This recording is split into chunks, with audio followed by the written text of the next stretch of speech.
Et puis la crise diplomatique continue aujourd'hui entre la France, les États-Unis et l'Australie.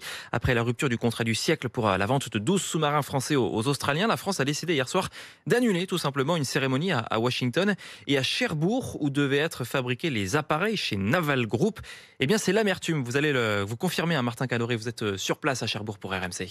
Derrière l'imposante enceinte barbelée de Naval Group, près de 200 personnes françaises et australiennes planchaient sur le projet avorté. José Battista est délégué syndical CFE-CGC. Personne ne s'attendait à cela, donc pour l'instant incompréhension, de nombreuses questions se posent.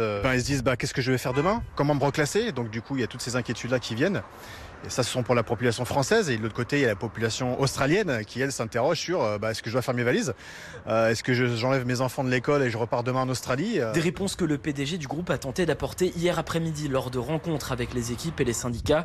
David Robin, délégué syndical CFDT. Oui, le PDG nous a confirmé qu'effectivement, leur objectif, c'était bien de prendre chaque cas particulier et de regarder, suivant ses compétences, son emploi, ses appétences, si on pouvait le remettre sur un poste dans l'entreprise et qu'au final, personne ne reste sur le bord de la route. Un discours rassurant qui alimente l'optimisme de la maire adjointe Anna Pic. Nous savons que l'entreprise n'est pas en cause, que sa compétence est reconnue. Cette entreprise est aussi une entreprise qui a un carnet de commandes qui est plein jusqu'à 2050. Tout ne s'effondre pas. De nombreux salariés pourraient d'ailleurs être reclassés sur une grosse commande de sous-marins nucléaires pour la Marine nationale.